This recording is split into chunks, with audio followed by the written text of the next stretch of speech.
ਲਓ ਬੇਟਾ, ਹੁਣ ਵਾਰੀ ਆ ਗਈ ਤੁਹਾਡੀ ਸੈਲਫ ਚੈੱਕ ਕਰਨ ਦੀ। ਆਨਸਰ ਦੇ ਸਮੇਤ ਇਹ ਸਾਰੀ ਵੀਡੀਓ ਹੈ।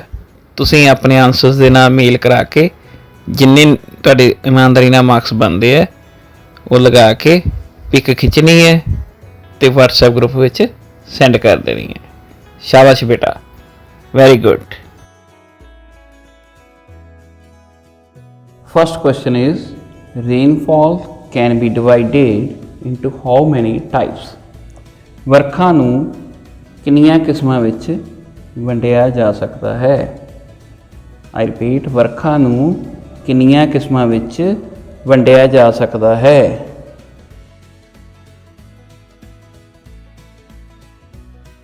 Options are A1, B3, C5 या D7। I repeat, A1, B3, C5 और D7। And the correct answer is option B3।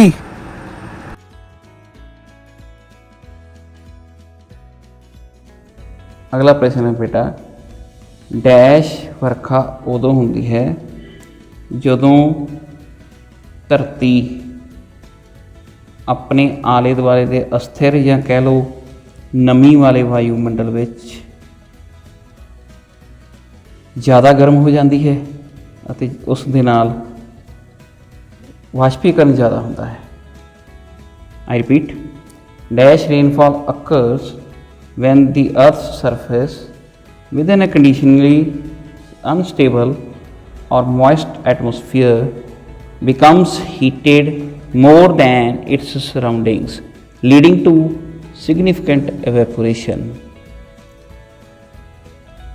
धरती की सतह अपने अस्थिर या सिले वायुमंडल विच, नमी वाले वायुमंडल विच अपने आले दुआले तो ज़्यादा गर्म हो जाती है ਅਤੇ जिस नाल वाष्पीकरण ज़्यादा होता है, उदों ही वर्खा होती है।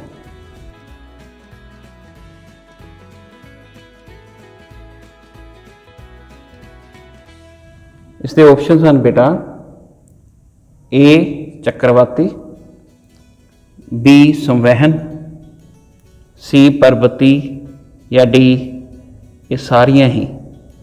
आई repeat, A cyclonic, B convectional, C orographic और D all of these. And the correct answer is option B, convectional।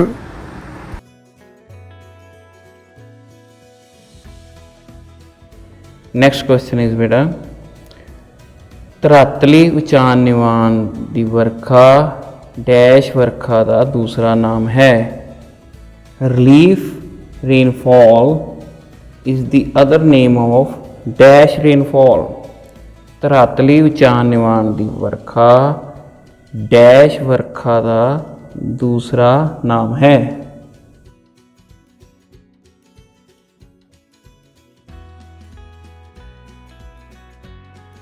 इसके ऑप्शन हैं बेटा, ए चक्रवाती, बी संवहन, सी पर्वती या डी ये सारियां ही।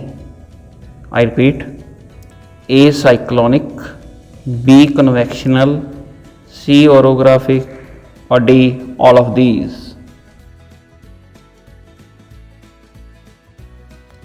And the correct answer is option C, orographic।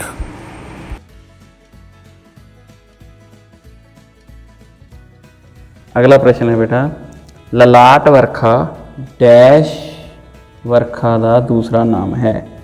ललाट बेटे मत्थे नूं भी कहते हैं, जो दो चीज़ां आपस में टकराउंदियां तो उन्होंने उत्थे आपां ललाट की उपाधि देती, मत्थे वजियां एक दूजे, ललाट मीनस मत्था हुंदा। हाँ, English frontal rainfall is the other name of dash rainfall. ललाट वर्खा डैश वर्खा का दूसरा नाम है।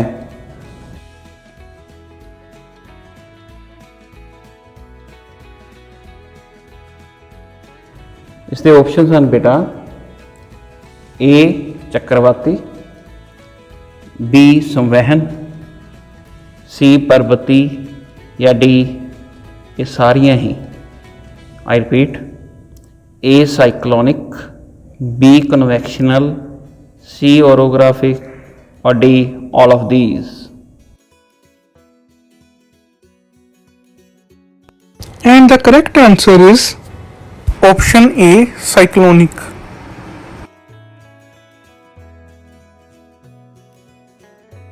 अगला प्रश्न है बेटा, डैश वर्खा उदों हुंदी है ਜਦੋਂ ਪੌਣਾ ਦੁਆਰਾ ਹਵਾਵਾਂ ਨੂੰ ਧੱਕ ਕੇ ਉੱਚੀਆਂ ਜ਼ਮੀਨਾਂ ਜਿਵੇਂ ਕਿ ਵੱਡੇ ਪਹਾੜ ਹੁੰਦੇ ਆ ਵੱਲ ਲਿਜਾਇਆ ਜਾਂਦਾ ਹੈ।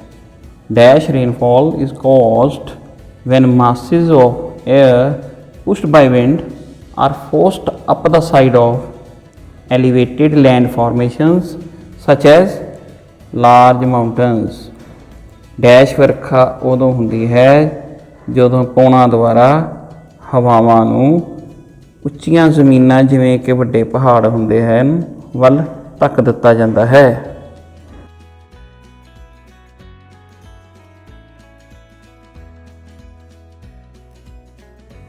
ਇਸ ਦੇ ਆਪਸ਼ਨਸ ਹਨ ਬੇਟਾ, ਏ ਚੱਕਰਵਾਤੀ, ਬੀ ਸੰਵਹਨ, सी पर्वती या डी ये सारियां ही। I repeat, A cyclonic, B convectional, C orographic और डी ऑल ऑफ दीज।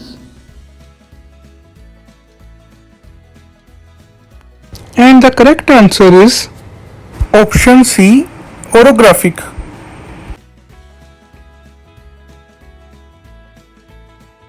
अगला प्रश्न है बेटा, डैश वर्खा उदों हुंदी है ਜਦੋਂ ਉਸ਼ਣ ਕਟਬੰਧੀ ਗਰਮ ਹਵਾ ਠੰਡੀ ਹਵਾ ਦੇ ਨਾਲ ਮਿਲ ਕੇ ਆਮੋ ਸਾਹਮਣੇ ਪ੍ਰਣਾਲੀਆਂ ਉਸ਼ਣ ਕਟਬੰਧੀ ਚੱਕਰਵਾਤਾਂ ਦੇ ਆਲੇ ਦੁਆਲੇ ਬਣਾਉਂਦੀਆਂ ਹਨ।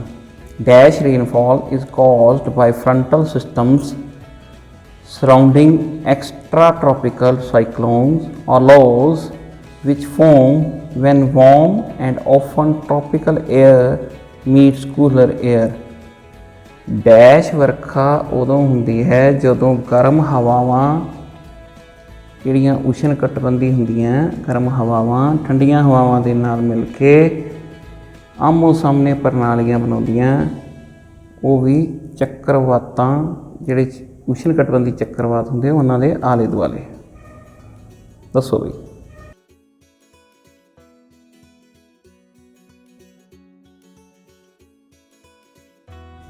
ਇਸ ਦੇ ਆਪਸ਼ਨਸ ਹਨ ਬੇਟਾ, ਏ ਚੱਕਰਵਾਤੀ, बी संवहन, सी पर्वती या डी ये सारियां ही। I repeat, A cyclonic, B convectional, C orographic और डी ऑल ऑफ दीज।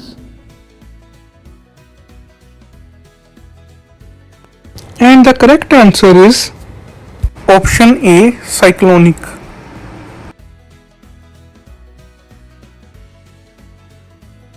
अगला प्रश्न है बेटा, ਮੌਨਸੂਨ ਵਰਖਾ ਜ਼ਿਆਦਾਤਰ ਉਹ ਘਟਨਾ ਹੁੰਦੀ ਹੈ ਜਿਹੜੀ ਕਿ ਡੈਸ਼ ਡਿਗਰੀ ਉੱਤਰੀ ਅਤੇ ਦੱਖਣੀ ਅਕਸ਼ਾਂਸ਼ਾਂ ਦੇ ਵਿੱਚ ਹੁੰਦੀ ਹੈ। The monsoon rainfall is mostly a phenomenon that occurs in dash degree north and south latitudes। Monsoon ਵਰਖਾ ਉਹ ਘਟਨਾ ਹੁੰਦੀ ਹੈ ਜਿਹੜੀ ਜ਼ਿਆਦਾਤਰ ਡੈਸ਼ ਡਿਗਰੀ ਉੱਤਰੀ ਅਤੇ ਦੱਖਣੀ ਅਕਸ਼ਾਂਸ਼ਾਂ ਵਿਚਕਾਰ ਹੁੰਦੀ ਹੈ।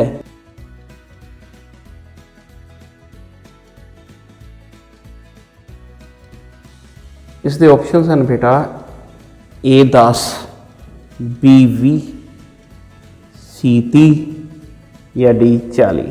I repeat, A 10, B 20, C 30 और D 40। And the correct answer is option B, 20।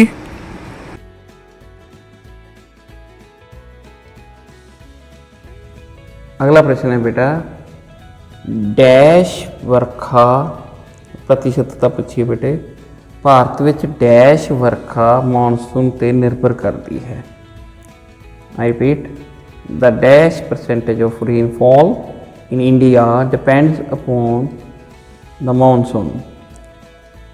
Bharat ਵਿੱਚ ਡੈਸ਼ ਪ੍ਰਤੀਸ਼ਤ ਵਰਖਾ ਮੌਨਸੂਨ ਤੇ ਨਿਰਭਰ ਕਰਦੀ ਹੈ।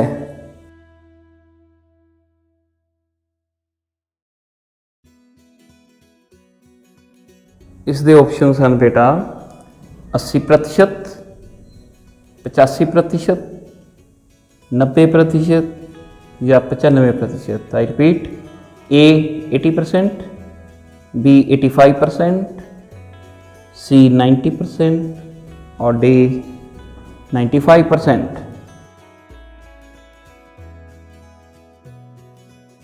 And the correct answer is option C, 90%.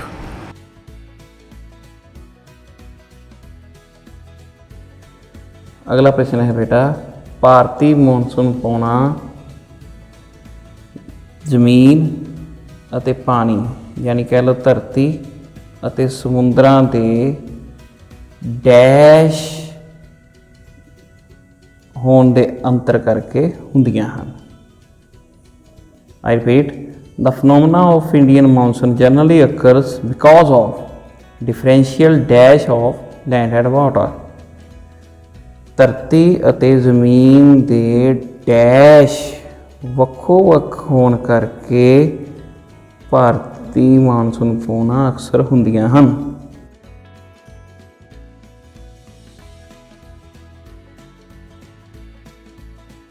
ਇਸ ਦੇ ਆਪਸ਼ਨਸ ਹਨ ਬੇਟਾ A ਗਰਮ ਹੋਣਾ, B ਮੌਸਮੀ ਟੁੱਟ ਭੱਜ ਹੋਣਾ, C ਠੰਡੇ ਹੋਣਾ ਜਾਂ D ਇਹ ਸਾਰੇ। I repeat, A heating, B weathering, C cooling or D all of these। And the correct answer is option A, heating।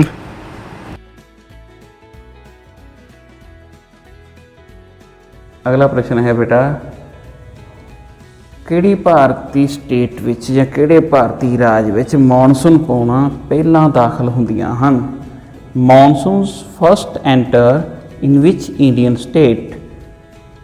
ਕਿਹੜੇ ਭਾਰਤੀ ਰਾਜ ਵਿੱਚ ਮੌਨਸੂਨ ਪੌਣਾ ਸਭ ਤੋਂ ਪਹਿਲਾਂ ਦਾਖਲ ਹੁੰਦੀਆਂ ਹਨ, ਪ੍ਰਵੇਸ਼ ਕਰਦੀਆਂ ਹਨ।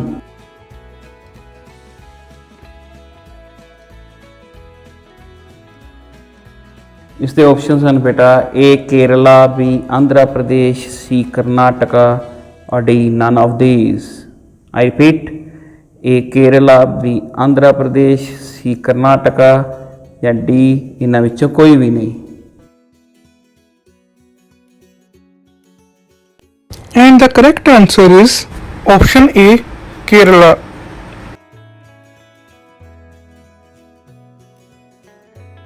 ਅਗਲਾ ਪ੍ਰਸ਼ਨ ਹੈ ਬੇਟਾ, ਗਰਮੀ ਦੇ ਮਹੀਨਿਆਂ ਵਿੱਚ ਸੂਰਜ, ਧਿਆਨ ਦੇਣਾ ਗਰਮੀ ਦੇ ਮਹੀਨਿਆਂ ਵਿੱਚ ਪੁੱਛਿਆ, ਸਾਰਾ ਸਾਲ ਨਹੀਂ ਪੁੱਛਿਆ। ਗਰਮੀ ਦੇ ਮਹੀਨਿਆਂ ਵਿੱਚ ਸੂਰਜ ਡੈਸ਼ ਉੱਪਰ ਸਿੱਧਾ ਚਮਕ ਰਿਹਾ ਹੁੰਦਾ ਹੈ, ਸਮਕੋਣ ਬਣਾ ਰਿਹਾ ਹੁੰਦਾ ਹੈ। In summer months the sun is a vertical over dash. ਗਰਮੀ ਦੇ ਮਹੀਨਿਆਂ ਵਿੱਚ ਸੂਰਜ ਡੈਸ਼ ਉੱਪਰ ਸਿੱਧਾ ਚਮਕ ਰਿਹਾ ਹੁੰਦਾ ਹੈ।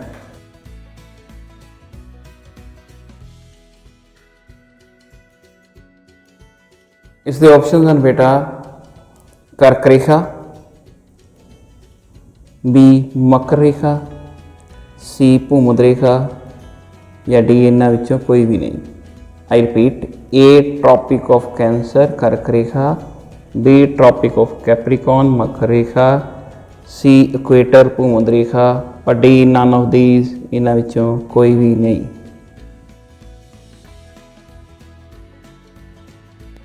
And the correct answer is option A, Tropic of Cancer।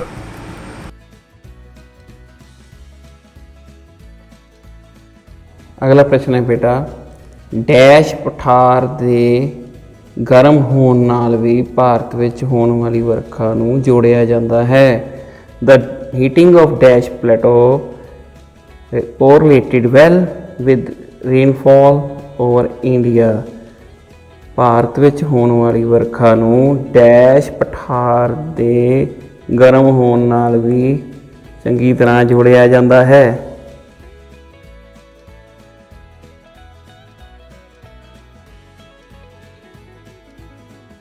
ਇਸ ਦੇ ਆਪਸ਼ਨਸ ਹਨ ਬੇਟਾ A ਪ੍ਰਾਇਦੀਪੀ ਪਠਾਰ, B Malwa the ਪਠਾਰ, C Tibet ਦਾ ਪਠਾਰ ਜਾਂ D ਇਹਨਾਂ ਵਿੱਚੋਂ ਕੋਈ ਵੀ ਨਹੀਂ। I repeat, A peninsula plateau, B Malwa plateau, C Tibetan plateau, or D none of these। And the correct answer is option C, Tibetan।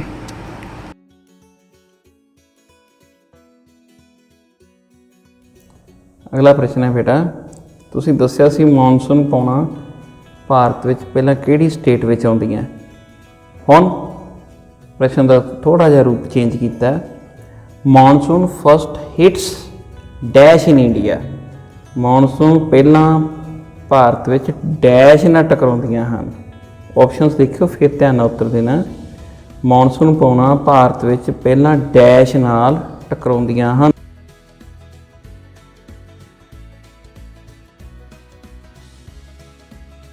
Options ਹਨ ਬੇਟਾ A ਪੱਛਮੀ ਘਾਟ, B ਪੂਰਬੀ ਘਾਟ, C ਇਹਨਾਂ ਦੋਵਾਂ ਨਾਲ ਹੀ ਜਾਂ D ਇਹਨਾਂ ਦੋਨਾਂ ਵਿੱਚੋਂ ਕਿਸੇ ਨਾਲ ਵੀ ਨਹੀਂ।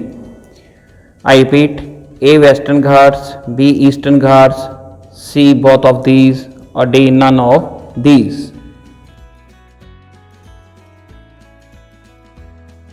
And the correct answer is option A, Western Ghats।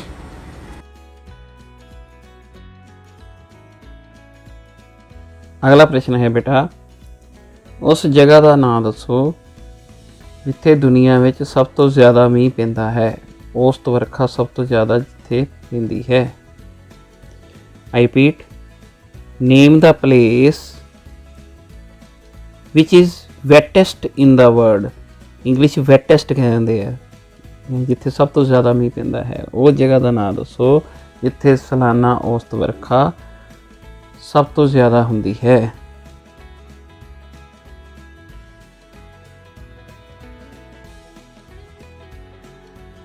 ਇਸ ਦੇ ਆਪਸ਼ਨਸ ਹਨ ਬੇਟਾ A Cherrapunji, B Mawsynram, C ਦਰਾਸ, D ਇਹਨਾਂ ਵਿੱਚੋਂ ਕੋਈ ਵੀ ਨਹੀਂ। I repeat, A Cherrapunji, B Mawsynram, C Dras, or D none of these। And the correct answer is option B, Mawsynram।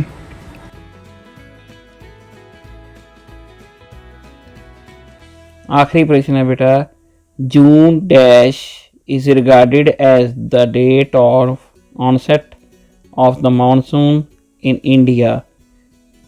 Dash June ਨੂੰ ਭਾਰਤ ਵਿੱਚ ਮੌਨਸੂਨ ਦੀ ਸ਼ੁਰੂਆਤ ਦੀ ਤਰੀਕ ਮੰਨਿਆ ਜਾਂਦਾ ਹੈ। ਡੈਸ਼ ਜੂਨ ਨੂੰ ਭਾਰਤ ਵਿੱਚ ਮੌਨਸੂਨ ਦੀ ਆਮਦ ਜਾਂ ਸ਼ੁਰੂਆਤ ਦੀ ਤਰੀਕ ਮੰਨਿਆ ਜਾਂਦਾ ਹੈ।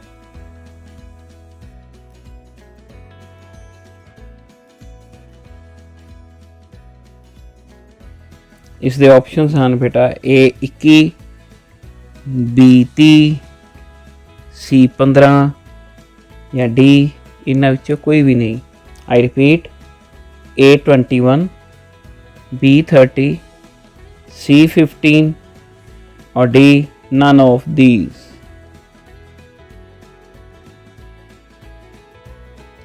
And the correct answer is option D, none of these।